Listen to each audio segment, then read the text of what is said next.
incluye el tema de archivos binarios, ¿sí?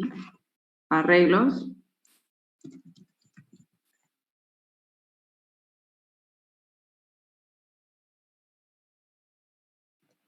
menú de opciones,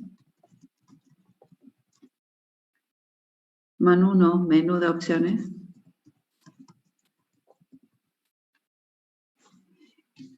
y vimos un tema nuevo que es inserción ordenada de registros en un vector.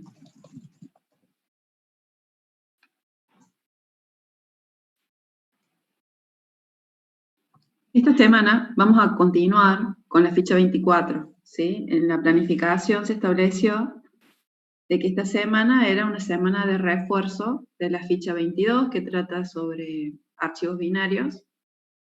La ficha 24, que son casos de aplicación, más el insertar ordenado en un vector de registros, y de la ficha 25, que es el tema de archivos de texto, ¿sí? Ese refuerzo de archivos de texto lo van a ver esta semana en la clase del práctico, donde van a trabajar en forma combinada archivos de texto con archivos binarios, como para que ya resuelvan situaciones parecidas a la complejidad del trabajo práctico 4. Entonces, yo les he subido en el aula virtual, en esta semana, en la parte de materiales adicionales de la ficha 24, creo que dice semana de refuerzos, ficha 22, 24 y 25. Y ustedes tienen subido ahí un proyecto que necesito que lo abran en su máquina, porque tienen parte del código resuelto y a modo de comentarios tienen los ítems del enunciado. ¿Sí? Yo les he subido, ahí les muestro, algo así.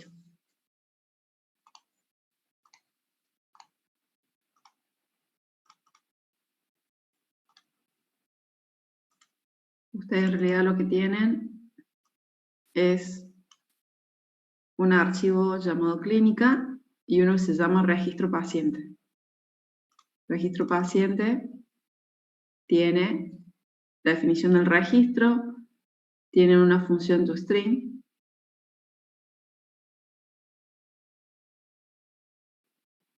y en la clase clínica tienen el menú de opciones, ¿sí?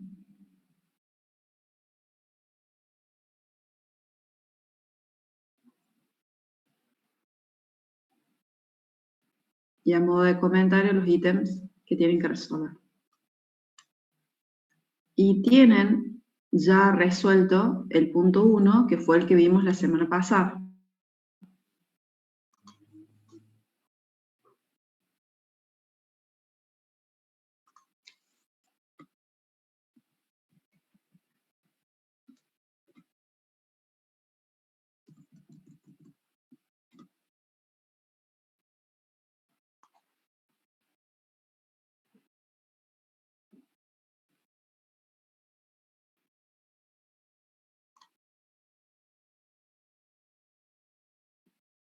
Les doy, chicos, unos minutos para que lo bajen, el archivo.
Una vez que hayan terminado de abrir el proyecto, les voy a pedir que levanten la manito, así yo me puedo dar cuenta si falta mucho o no.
Bien, 10 alumnos levantaron la mano y pudieron bajar el proyecto.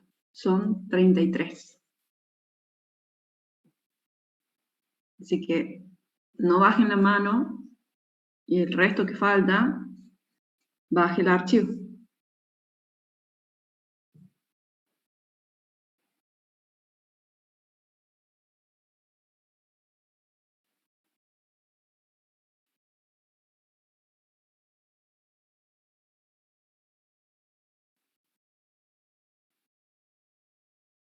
Alumnos.rar. Sí, Lautaro.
Bien. ¿Pueden bajar la mano?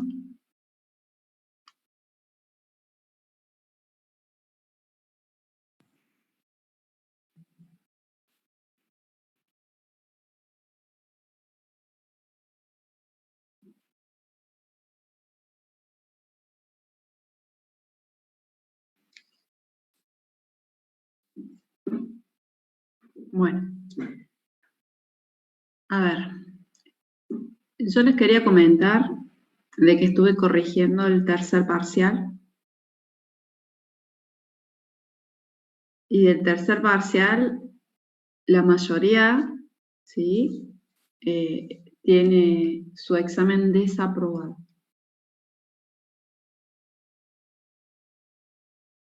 Evidentemente, no vienen estudiando. Se han presentado alrededor de 60, 65 alumnos a rendir el parcial. En promedio, a clase suelen venir 35 alumnos, con mucho. A veces he llegado a tener 40. Cuando se presentan a rendir, tengo 65, 67 alumnos. ¿Sí? Uno tiene a disposición las fichas, tiene a disposición los videos, pero si uno no tiene disciplina, ¿sí? Si uno no es constante y uno no estudia todas las semanas, acá, al ser la universidad, no les va a alcanzar con ponerse la noche anterior a estudiar. Me imagino que a esta altura, en realidad, la mayoría se da cuenta de eso, ¿sí?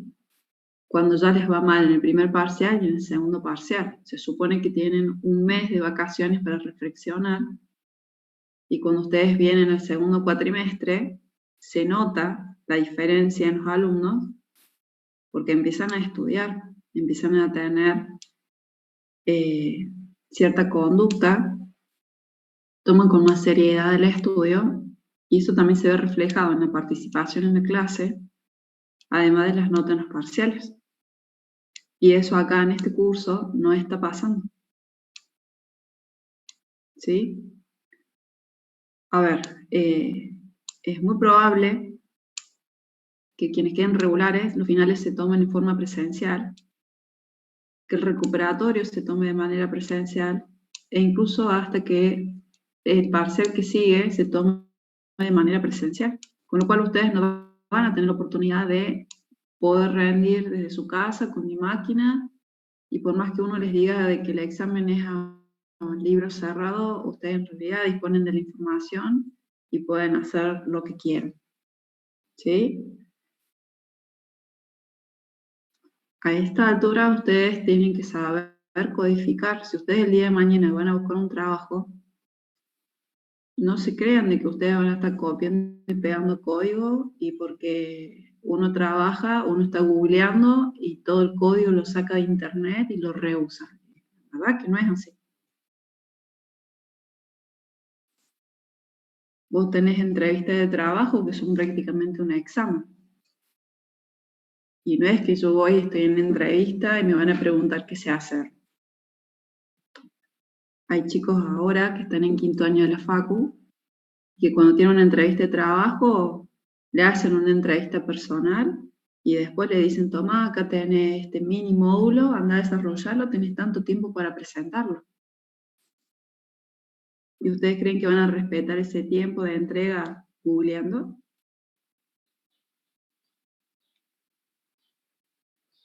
¿Viendo la clase desde la cama?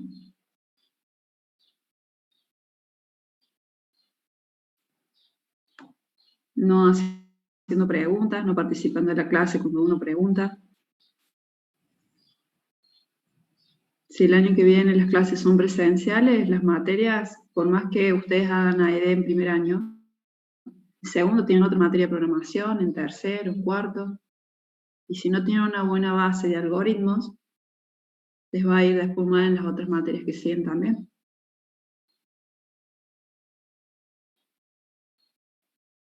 Esos, también sumado de las horas que como docente uno pasa corrigiendo, ¿sí? Porque yo no tengo 30 alumnos. Yo ahora tengo que corregir 200 parciales. cuando sé que de los 200 parciales solamente, con suerte, el 40% asiste a clase. Y les puedo asegurar que ni siquiera tienen tiempo de ver los videos, porque se les ha hecho una bola de nieve y todo se les junta.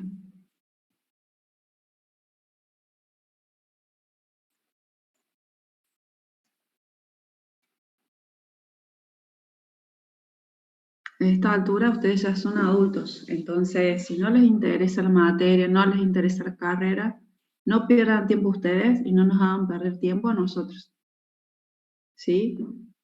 Pero nosotros ha sido un gran esfuerzo poder preparar las clases, si bien ya teníamos los PowerPoint, siempre usamos la pizarra para hacer los ejemplos, entonces uno busca hacer los ejemplos de manera digital para que ustedes los vean. Más allá de que uno hace muchos años que está dando la materia, uno prepara igual.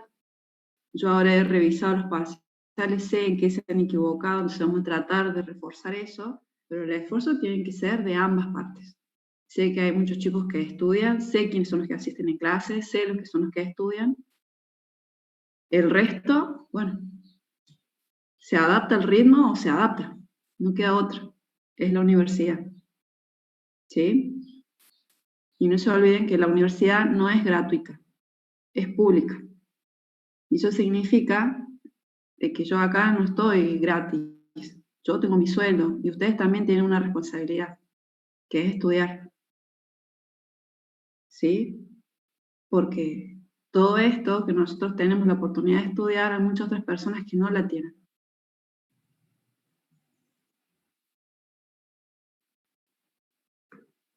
Bien, vamos a continuar con la clase. La semana pasada cierro la cámara por cuestiones de conexión, ¿sí? Cualquier duda, cualquier consulta y demás, incluso cualquier duda que ustedes hayan tenido el día del parcial, aprovechen ahora para quitársela, ¿sí? A ver, esperen porque no sé qué pasa con el PowerPoint.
Bien, dice así. Un consultorio médico necesita un programa para gestionar los datos de sus pacientes. Por cada paciente se deben almacenar el número de historia clínica, el cual es un simple número, el nombre del paciente, la fecha de la última visita expresada en días, lo cual es otro número entero. Que sea expresado en días quiere decir, no lo aclara el enunciado, pero puede ser, por ejemplo, de que si esta persona vino el 1 de enero del 2021, entonces acá la fecha de última visita va a ser el número 1, el número de día, ¿sí? Si vino el 31 de diciembre, va a ser número de día 365 o 366, si es que el año fue bisiesto o no. ¿Estamos? Pero en definitiva para nosotros es un simple número de día del año. Y por último, el código de enfermedad o problema registrado de la visita de ese paciente, ¿sí? Que puede ser un valor entre 0 y 9. Ambos incluidos. Al tener estos datos, nosotros sabemos de que voy a registrar la información de cada paciente y no tenemos un tipo de dato en Python que me permita representar un paciente. Entonces vamos a crear nuestro propio tipo de dato, un tipo de dato denominado abstracto, ¿sí? Utilizando ya un tipo de dato que sí tenemos en Python, que es la posibilidad de definir registros.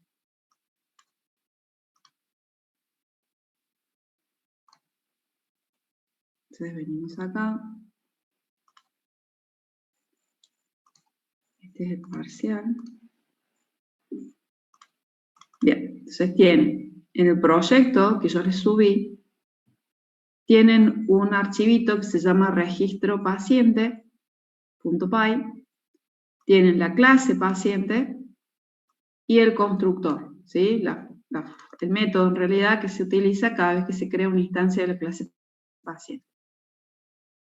Sus campos son HC, que es el número de historia clínica, el nombre, acuérdense de los espacios en blanco que tienen que haber antes y después de cada operador matemático o operador de asignación, el código de enfermedad y la fecha de visita. ¿Sí? Fíjense que acá le pasé un valor por parámetro por cada campito que vamos a tener. El nombre del campo es lo que figura acá con self. Entonces, cuando yo hago mi función toString, y ustedes acá le pasan un registro de tipo paciente, porque esto es un registro, no es la clase paciente, sino un registro, ¿sí? Lo que hacemos acá es con un print, mostrar por pantalla el valor de cada campo. Entonces yo acá tengo paciente, que es mi registro, el campito HC. ¿Qué pasa si yo acá coloco historia clínica? ¿El registro del tipo paciente tiene un campo llamado historia clínica? No. Su campo se llama HC. ¿Historia clínica qué es? Es el valor que yo le pasé por parámetro para asignarle al campo HC.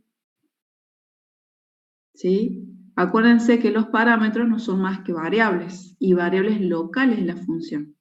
Nacen y mueren dentro de la función. Entonces, cuando ustedes vienen acá, no me tire error, no pasa nada, pero cuando yo quiera mostrar ese dato por pantalla, cuando esté ejecutando el programa, esto me va a tirar error y me va a decir que este campo no existe. Vamos a definir acá el main. Acá me voy a crear un registro del tipo paciente. Y le vamos a pasar historia clínica 12, el nombre, Juan, cualquier cosa, el código de enfermedad 9, porque podía ser un valor entre 0 y 9, y la fecha de última visita vino en el número de día 222.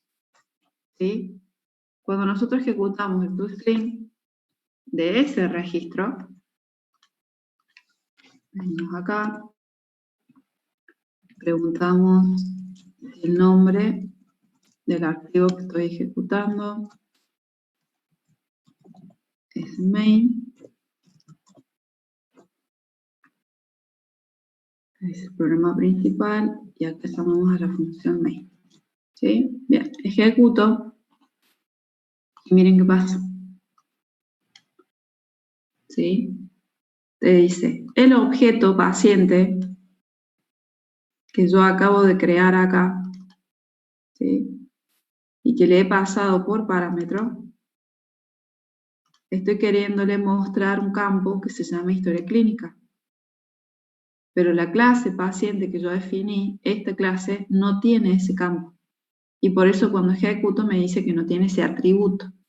¿Sí? Atributo, úsenlo como sinónimo de campo. ¿Sí? Entonces acá ustedes tienen que saber que el nombre del campo es HC. ¿Sí? Lo que tienen acá con el self. Lado izquierdo del operador de asignación. ¿Sí? Bien. Vamos al PowerPoint. Estamos aquí. ¿Dudas con la definición de la clase y el registro? Este error que ustedes ven acá lo cometieron en el parcial algunos alumnos, ¿no? Por eso lo estoy aclarando. Bien. Vamos al siguiente.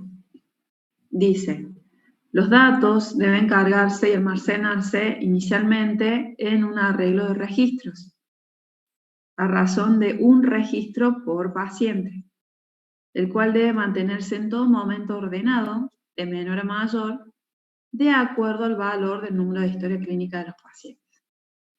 Entonces, nosotros vimos la semana pasada que íbamos a definir una función en donde nosotros le pasamos por parámetro el tamaño del vector, creamos acá la variable de tipo vector dentro de la función, con lo cual P pasa a ser una variable local, y al ser local después la voy a tener que retornar para poder usar ese vector al cual le cargue datos desde cualquier otra función.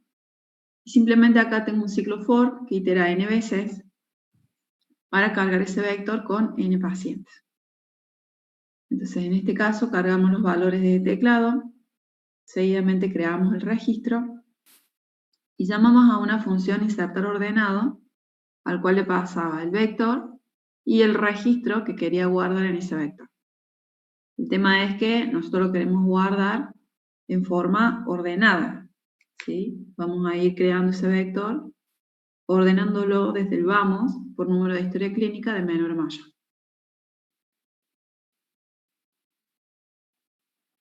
Este LJAS que ustedes ven acá, para el nombre es una cadena de caracteres, y después digo que a ese nombre le voy a asignar el nombre LJAS 20, y acá tienen un espacio en blanco entre medio de las comillas.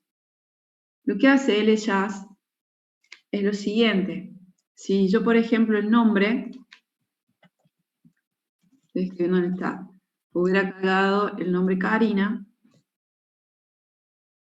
Karina tiene 6 caracteres, ¿sí? Entonces, este LJAS lo que hace es que esa cadena de caracteres se rellene con espacios en blanco hasta que tenga 20 caracteres. ¿Sí? Lo que hace es lo que ustedes van a ver ahora, ahí en el chat. Conserva los caracteres que tenía el nombre asignado, pero el LJAS va a asegurarse que termine teniendo 20 caracteres, rellenándole los que le falten con espacios en blanco. En el caso de que el nombre Karina ya tenga los 20 caracteres, no le va a agregar ningún espacio en blanco. Y en el caso de que Karina tenga más de 20 caracteres, ¿sí? Bueno, conserva los caracteres que tiene. Si tiene 30 caracteres, le deja los 30. Ahora, nosotros le decimos que como máximo van a tener 20 caracteres porque difícilmente un nombre tenga más de 20 caracteres. ¿Cuál es la idea de esto? Asegurarnos que siempre todos los pacientes, al momento de almacenar los datos en el archivo, siempre me ocupe lo que serían 40 bytes, porque Python usa 2 bytes por cada carácter, entonces que siempre me ocupe la misma cantidad de bytes. Después vamos a ver por qué. ¿Sí? ¿En qué me ayuda esto también? Que cuando ustedes quieran mostrar los datos por pantalla, imagínense que quieren mostrar los nombres en hilera y al lado figura el apellido, yo de alguna manera me aseguro de que cuando haga el print del nombre me ocupe los 20 caracteres, por más que el nombre sea Karina, me va a ocupar visualmente los 20 caracteres, y cuando ustedes coloquen al lado el apellido, ¿sí? En la primera fila, en la fila de abajo y en todas las que vienen de abajo, les va a aparecer como en hilera el nombre y el apellido, como uno abajo del otro. No sé si se dan cuenta. Yo, por ejemplo, voy a tener Karina, me va a ocupar los 20 caracteres y yo puedo poner acá la palabra apellido, Ligorri. y sé que va a empezar en esa altura. Si yo después pongo otro nombre, por ejemplo Matías, justo estoy haciendo que me ocupe la misma cantidad de caracteres, entonces cuando pongan el apellido abajo, la L en realidad les va a aparecer a la misma altura de la S. Eso a nivel visual. Cuando lo guardo en un archivo, siempre todos los nombres me van a ocupar la misma cantidad de caracteres. Para eso sirve el alias. Después hay otra función que lo que hace es quitarte los espacios que vos le agregaste más. El insertor ordenado, vimos dos formas de insertar ordenada. Una de las maneras era en forma secuencial. ¿Sí? ¿Qué hacíamos? En POS guardábamos el tamaño del arreglo y con este for que teníamos acá, lo que hacemos es buscar el lugar donde yo tengo que ubicar ese paciente para que quede ordenado siempre el vector. ¿Sí? Entonces, por ejemplo, habíamos visto que si yo tenía un vector ya con 4 elementos que obviamente estaban ordenados, lo que hacía era en POS guardar el end del vector, que POS va a valer 4, porque yo acá tengo 4 componentes, y en este for lo que hago es fijarme en qué lugar tengo que ubicar este nuevo paciente dentro del vector. ¿Sí? Entonces, lo que hacemos acá con este if es preguntar si el número de historia clínica de este paciente, mientras sea menor, mientras este número de historia clínica sea mayor a este número de historia clínica que yo ya tengo en el vector, mientras sea mayor, yo sé que lo tengo que ubicar después. Entonces lo que hago es seguir iterando con el ciclo for. Y en este caso, justo el número de historia clínica que quiero cargar es más pequeño que el primer componente del vector. Entonces 5, pregunto, 5 ¿es menor que el número de historia clínica que tiene este componente del vector? ¿5 es menor que 15? Sí. Con lo cual, si es menor, quiere decir que este valor yo lo tengo que ubicar antes. ¿Sí? Con lo cual ya encontré dónde lo tengo que ubicar. Por eso ustedes cuando ingresan al cuerpo del if, en POS guardan el valor de i, que en este caso va a ser 0, y con el break salen del for. ¿Por qué? Porque ya encontré dónde tengo que ubicar este paciente dentro del vector. ¿Sí? Acá POS vale 0 porque i vale 0, entonces mi vector P, posición 0, acá en esta posición, se va a guardar este paciente.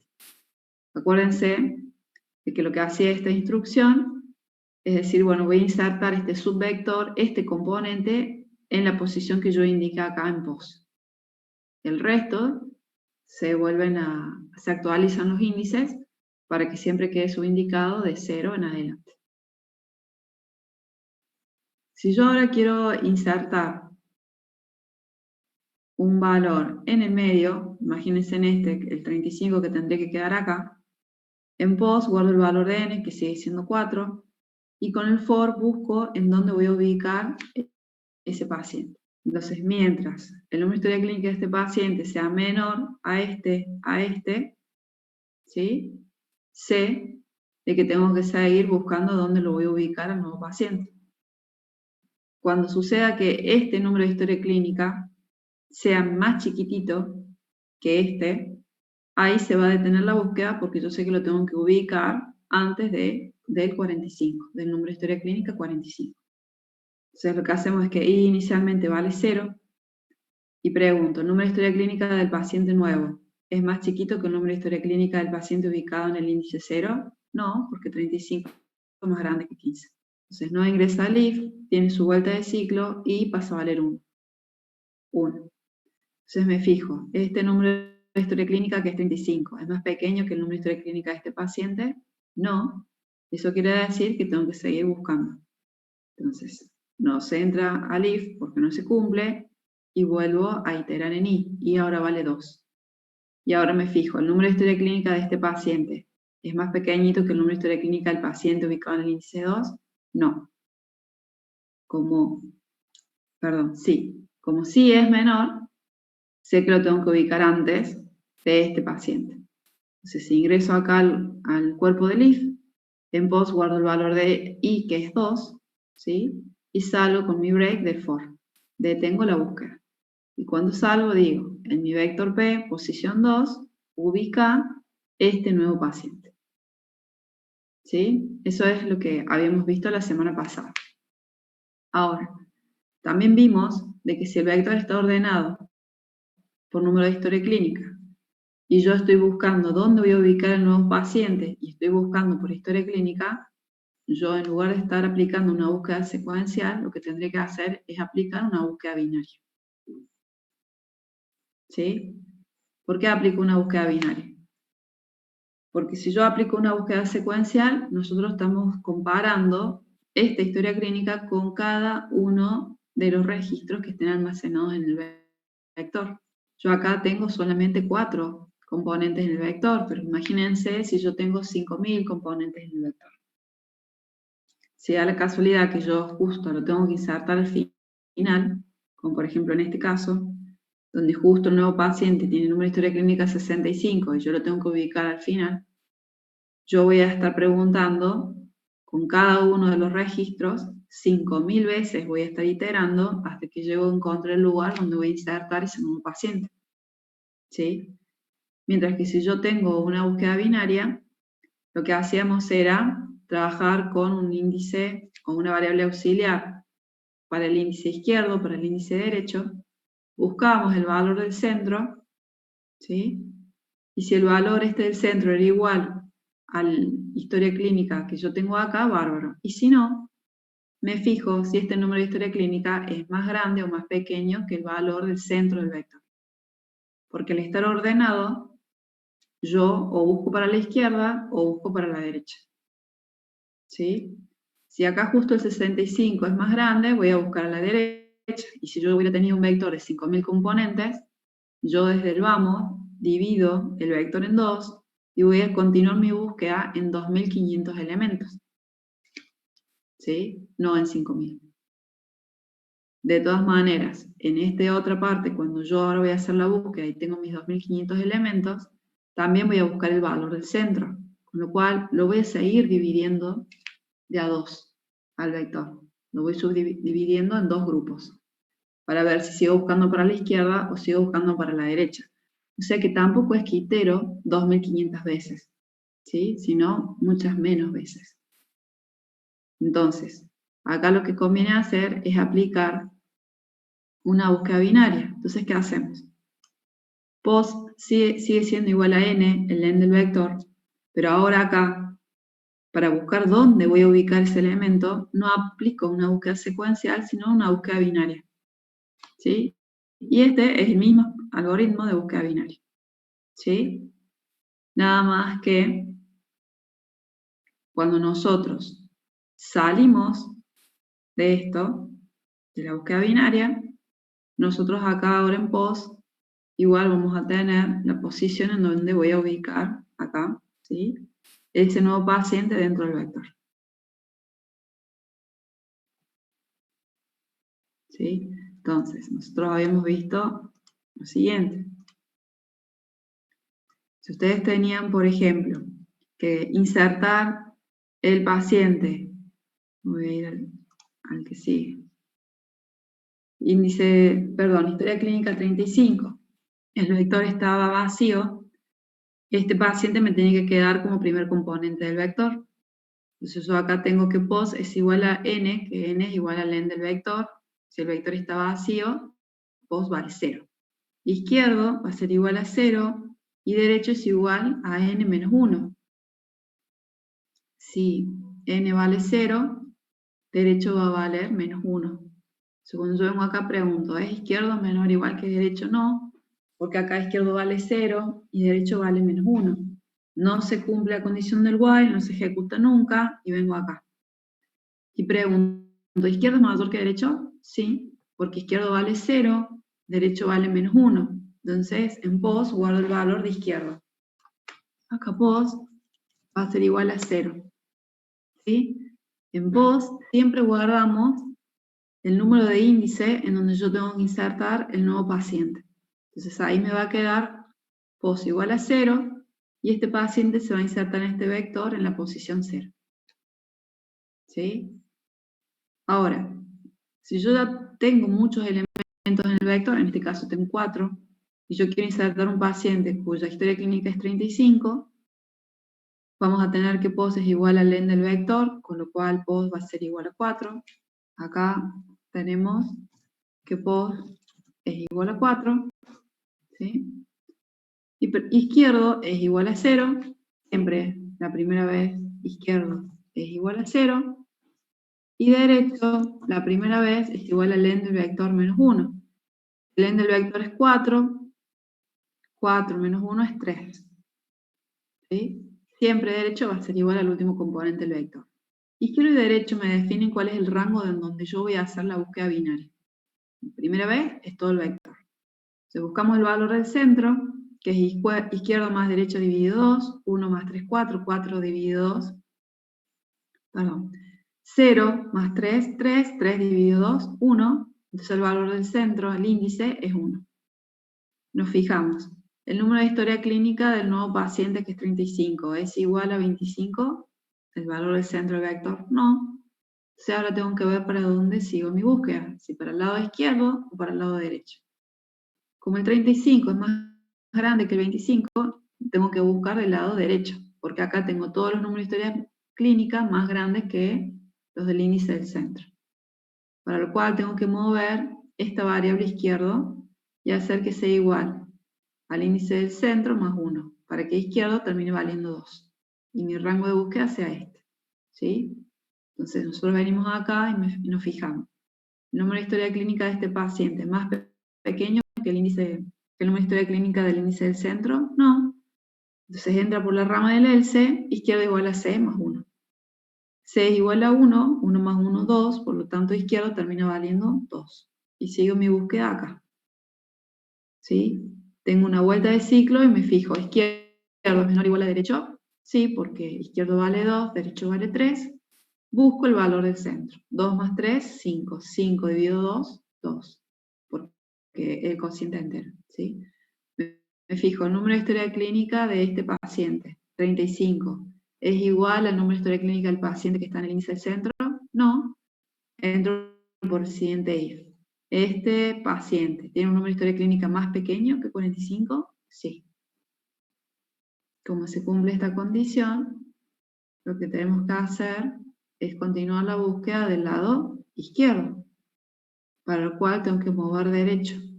Y derecho va a ser igual al índice del centro, que es 2 menos 1, o sea, C menos 1. Entonces, C vale 2, le quito 1, va a valer 1. Por lo tanto, derecho va a terminar valiendo 1. ¿Sí? Cuando yo vengo acá, izquierdo vale 2 y derecho vale 1.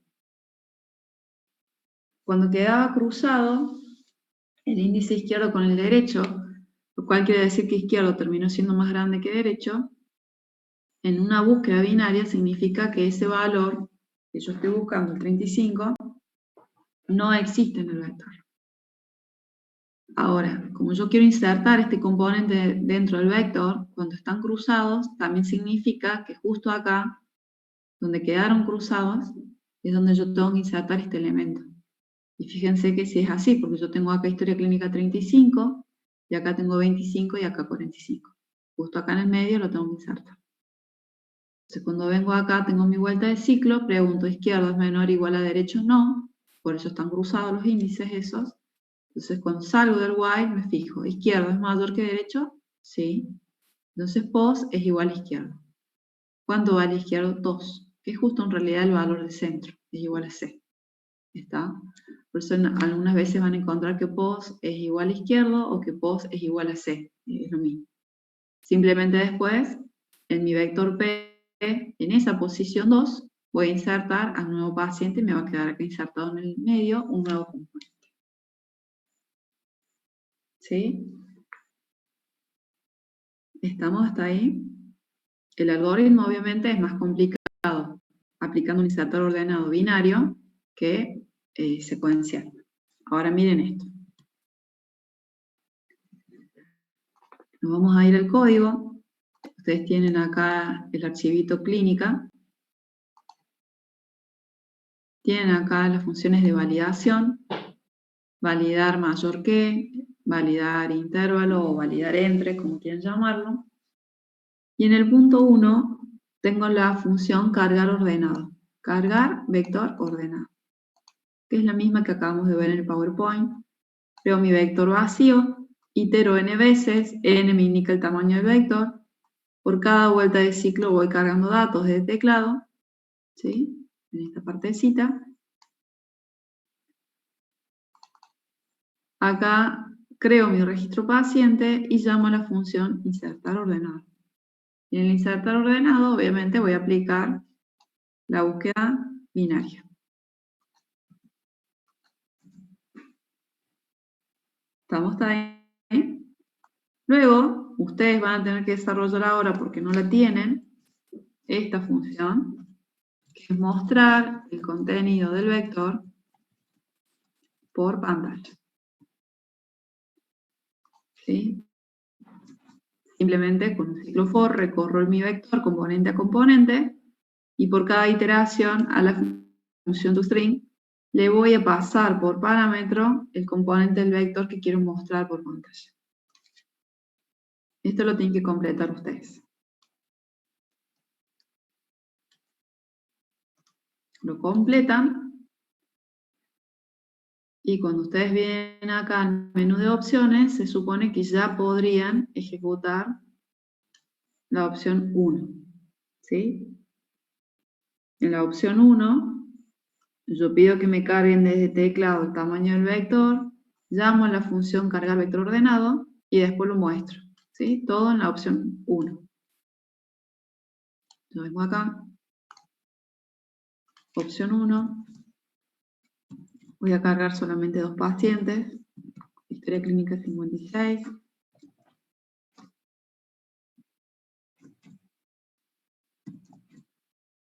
La otra historia clínica le voy a pasar un número más pequeño, le voy a pasar 15. ¿Sí?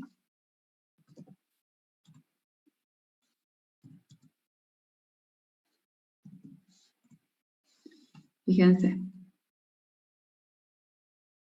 Cuando va a mostrar los datos, primero me va a mostrar el 15 y luego el 56. Ya me lo muestra ordenado. ¿Por qué? Porque el vector ya está ordenado. Yo ya inserté los datos de manera ordenada. Acá me doy cuenta que me falta un print, que diga datos almacenados en el vector.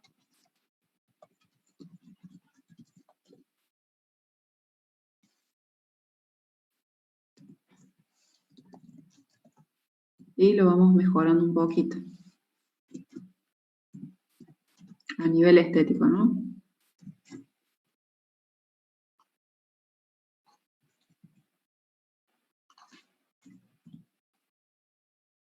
Acá, por ejemplo, cuando me pedía los datos, me aparecía acá, me pedía todos los datos, uno debajo del otro.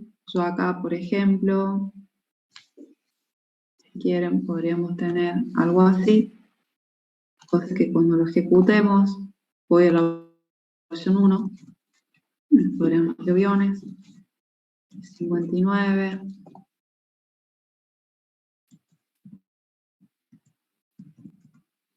¿Sí? Me pida los datos del primer paciente, los del siguiente paciente, no me aparezca pegado con la etiqueta de ingreso fecha, para darme cuenta que ya son los datos del siguiente paciente, y acá recién vamos a cargar el otro. ¿Sí?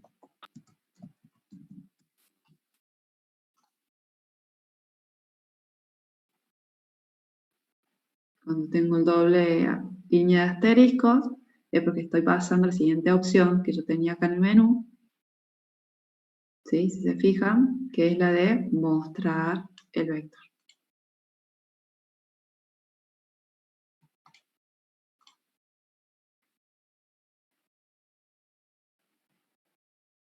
¿Dudas hasta acá? Más allá que uno les diga de que siempre conviene aplicar una búsqueda binaria y no una búsqueda secuencial, siempre nos encontramos en los parciales que hacen una búsqueda secuencial. Entonces quiero que miren una cosa. Este es un archivito que tengo creado acá de prueba, ustedes no lo tienen en el proyecto. Y yo acá tengo las mismas funciones. Insertar ordenado binario, ¿sí? Y tengo la función insertar ordenado secuencial. las dos. Entonces, acá yo tengo un cargar vector ordenado, pero automático, en forma secuencial, porque llamo acá insertar ordenado secuencial, la única diferencia es esa. Y después hice otro con un cargar vector ordenado, automáticamente, no manual, binario. O sea, acá lo único que hice fue invocar a la función insertar ordenado binario, que tiene búsqueda binaria. ¿Sí? Número de historia clínica va a ser un valor entre 1 y 10.000. En cuanto al nombre, simplemente me he creado un vector de nombres, un vector de apellidos. Podría haber sido tuple, no vectores, al mismo. Simplemente después hago un choice de los apellidos, le agregué una comita y el nombre, cosa que, por ejemplo, me aparecía primero el apellido, coma, el nombre. Algo así, como una escribinita. ¿Sí? El código de enfermedad, que es un valor entre 0 y 9, la fecha de visita, es un número entre 0 y 365. Creo el paciente, el registro, y después invoco a la función, en este caso, insertar ordenado binario. Acá abajo tengo la función que me muestra el vector, y lo que tengo acá en mi main, un simple main, esperen que voy a venirme acá y me voy a traer esto.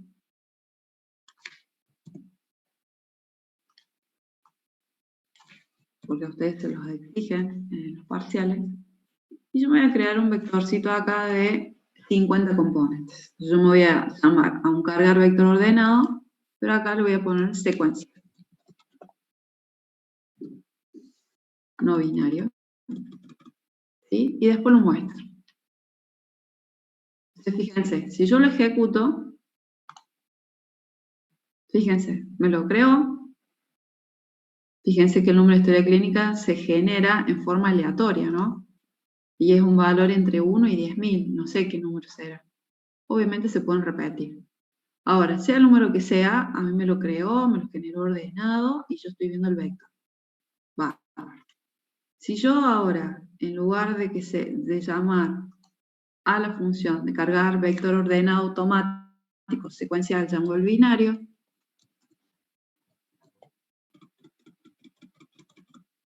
¿sí? Ejecuto y pasa lo mismo. Fíjense que el tiempo de respuesta del programa me entregó prácticamente, ¿cuánto? No sé cuántos milisegundos, estoy viendo el vector con 50 registros de tipo paciente. ¿Sí? Ahora, si en lugar de 50 yo tengo, no sé, 50.000, e imaginemos que yo busco, aplicando una búsqueda binaria dentro de mi insertar ordenado, y ahora ejecuto, tarda un poquito, ¿vieron? Tardó un poquito, no fue tan instantáneo. Fíjense, ejecuto, tarda un poquito, pero me entra a tirar los resultados. Y me los va mostrando. Acá me mostró 50.000 registros. ¿Sí? Ahora miren en una búsqueda secuencial.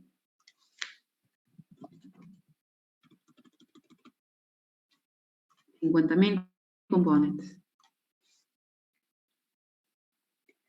No explotó, ¿eh? Está buscando dónde va a insertar el registro paciente en forma ordenada, aplicando una búsqueda secuencial.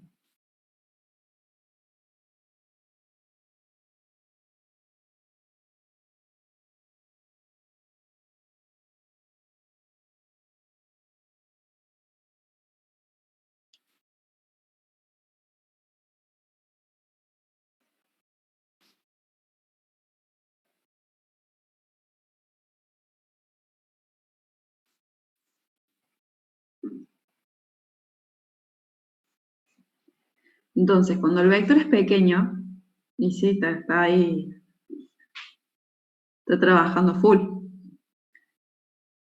Cuando el vector es pequeño, bárbaro, si yo aplico secuencial, aplico binaria, es como decir, bueno, no hay tanta diferencia en tiempo de respuesta. Pero si nosotros tenemos vectores de gran tamaño, evidentemente, ¿sí? El tiempo que tarda, bueno, es muchísimo. ¿Sí? Y ustedes generalmente barren o recorren estructuras de datos con muchos datos. ¿Sí? Y bueno, ahí podemos estar toda la mañana. Vamos a dejarlo hasta ahí, vamos a ver qué piense, y bueno, esto lo voy a cortar porque si no, no sé hasta qué hora va a estar. En este caso, siempre conviene, cuando apliquen ustedes un insertar ordenado, cuando van a insertar un registro ordenado en el vector, siempre apliquen búsqueda binaria. ¿Sí? En la ficha 20 y 21, nosotros vamos a ver de que hay una manera de que yo pueda analizar, lo corto, ¿sí? No sé cuándo me va a dar el resultado. Pero en algún momento lo va a dar, lo que pasa es que tarda un montón. Lo que vamos a ver es que a mí no me hace falta tener que ejecutar el programa para ver cuál de las dos funciones combine más, porque una me tarda más y la otra me tarda menos. Vamos a ver un tema que se llama análisis del orden de complejidad de los algoritmos, que nosotros con solamente ver, por ejemplo, el código, sin llegar a ejecutarlo, vamos a determinar cuál es el orden de complejidad, el tiempo posible de respuesta que puede tener ese algoritmo, expresado de una manera formal, de una manera como matemática, ¿sí? Después vamos a ver, ustedes tienen acá, por ejemplo, yo les puse, que acá ustedes tienen un insertar ordenado binario y les dice que es de orden del logaritmo de n. Después, bueno, para ustedes el logaritmo de n es nada. Después vamos a analizarlo bien en la ficha 20 y se van a dar cuenta que esto es del orden del logaritmo de n y una búsqueda secuencial es del orden n. ¿Qué quiere decir? N lo que representa es la cantidad de componentes que tiene el vector. Entonces, si yo tengo un vector de 50.000 componentes y yo aplico una búsqueda secuencial, la cantidad máxima de iteraciones que yo voy a hacer va a ser igual al tamaño del vector. Tengo un vector de 50.000 componentes, yo voy a hacer 50.000 iteraciones en el peor de los casos. ¿Sí? Mientras que en una búsqueda binaria siempre va a ser del logaritmo de n. Con lo cual, obviamente, va a ser mucho menor a una búsqueda secuencial.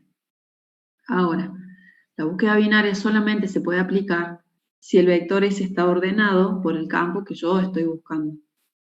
¿Sí? No es que lo pueda aplicar siempre. Bien. Dicho eso, y esperando no encontrarme en el parcial 4 con alguna búsqueda secuencial en un insertar ordenado, vamos a pasar al punto 2. ¿Sí? El punto 2 dice, grabe el vector de registros en un archivo llamado pacientes.dat y lea el archivo y muestre su contenido por pantalla. Tengo acá el código. Me voy a clínica. Bien. Dice, creación de un archivo con historia clínica mayor a X, que no es lo que estamos pidiendo acá. Tampoco. Grabar y leer un vector de un archivo. Debe ser el punto 6. Se me hace. A ver.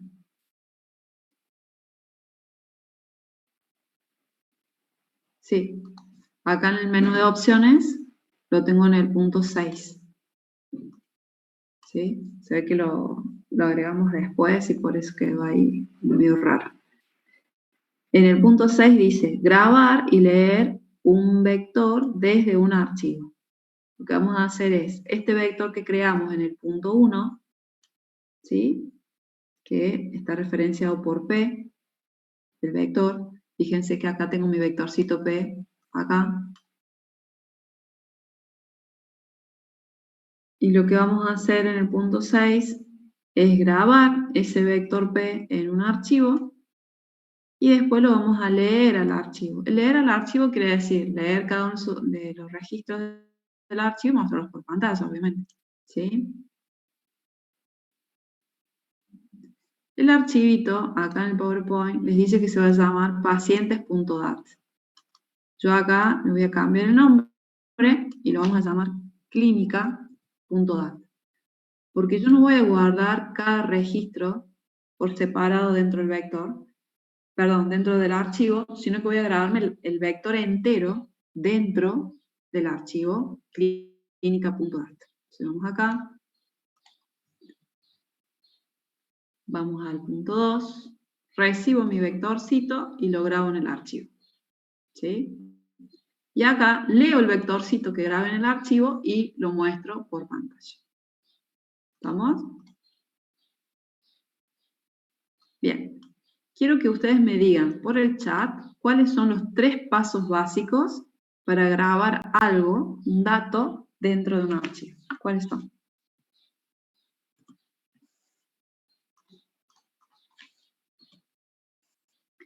Bien. 1, abrir el canal de comunicación.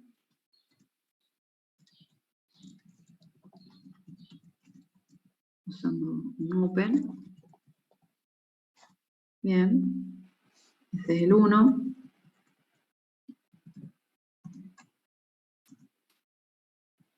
El paso 2, ¿cuál es?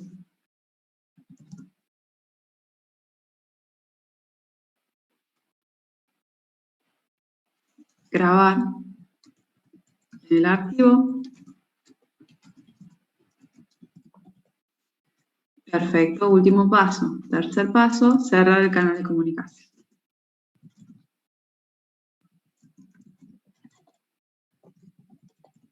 Bien, ejecuten ustedes esos 3 pasos y completen la función y después me pasan el código por el chat.